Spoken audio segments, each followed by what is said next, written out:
आपका स्वागत है वन तारा किड्स टीवी में, जहां कहानियां होती है मजेदार और सीखने लायक। सूरज की पहली किरण जैसे ही गगनचुंबी साल के पेड़ों से छनकर जंगल में आई, पूरा जंगल नई ऊर्जा से भर उठा। पंछियों की चहचहाहट, नदियों की कलकल और हवा की सरसराहट एक सुंदर संगीत पैदा कर रही थी। पर उस शांति के बीच एक समस्या थी, जो गहराई से जंगल को खाए जा रही थी। शिक्षा की कमी। जंगल के अधिकतर प्राणी पढ़ना लिखना नहीं जानते थे। उनमें से बहुतों ने कभी किताबें नहीं देखी, कुछ ने तो कलम पेंसिल का नाम भी नहीं सुना था। यह स्थिति सबसे अधिक बच्चों को प्रभावित कर रही थी। वे दिन भर खेलते रहते, लेकिन ज्ञान का कोई स्रोत नहीं था। वनों में तो कई बार समस्याएं आती थी, मानवों से खतरा, जंगल में आग, भोजन की कमी, लेकिन इनके हल के लिए समझदारी और शिक्षा की जरूरत थी। जंगल के राजा सिंह ने एक दिन अपनी सभा बुलाई। सभी बड़े जानवर, हाथी, भालू, लोमड़ी, हिरण और बंदर उपस्थित हुए। सिंह गंभीर मुद्रा में बोला, हमें अपने जंगल को शिक्षित बनाना होगा। यह सिर्फ मानवों की चीज नहीं है। अगर हम नहीं सीखे तो हम पिछड़ जाएंगे और आने वाली पीढ़ियां अंधेरे में रहेंगी। हाथी ने समर्थन में सिर हिलाया, सही कहा महाराज। शिक्षा न केवल समझ देती है, बल्कि एकता भी लाती है। भालू ने चिंतित होकर कहा, पर हमें कोई शिक्षक नहीं मिलेगा और न ही किताबें। हम यह अभियान कैसे शुरू करें? तभी लोमड़ी बोल पड़ी, समस्या बड़ी है, लेकिन समाधान असंभव नहीं। हम अपनी तरह से पढ़ा सकते हैं, कहानियों, चित्रों और अनुभवों के माध्यम से। जंगल के केंद्र में एक खुला मैदान था।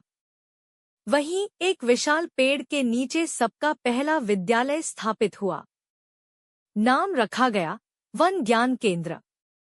बंदर, जो हमेशा उत्साहित रहता था, उसे पहली कक्षा में बच्चों को अक्षर सिखाने की जिम्मेदारी मिली।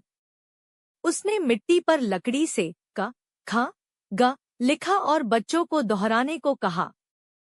तोते ने गिनती सिखाई, एक डाल पर एक फल, दूसरी पर 2, और ऐसे ही गिनते गिनते 10 तक। हाथी ने अपने अनुभव साझा किए, कैसे वह अपने परिवार को पानी तक ले जाता है, कैसे पेड़ों की पहचान करता है।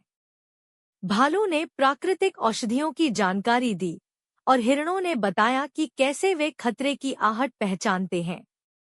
धीरे धीरे सबने मिलकर एक अनोखा पाठ्यक्रम बना डाला, जिसमें जंगल की उपयोगी बातें, सामाजिक व्यवहार, मौलिक गणित और अक्षरज्ञान शामिल था। शुरू में सब कुछ अच्छा चला, पर जल्द ही कुछ समस्याएं सामने आईं। कुछ जानवरों को लगा कि शिक्षा का कोई फायदा नहीं। उन्होंने अपने बच्चों को भेजना बंद कर दिया। कुछ जानवरों ने कहा कि कामकाज छोड़कर पढ़ाई करना बेवकूफी है। सिंह ने एक बार फिर सभा बुलाई। इस बार उसने बच्चों को बुलाया। एक नन्हा खरगोश खड़ा हुआ और बोला, अगर मुझे पढ़ना न आता तो मैं नकली दवा खा लेता। मेरी माँ ने जो भालू से पढ़ा, उसने मेरी जान बचाई। यह सुनकर सब चौंक गए। शिक्षा के प्रत्यक्ष लाभ ने सभी को प्रेरित किया। अब जो विरोध कर रहे थे, वे भी विद्यालय भेजने लगे।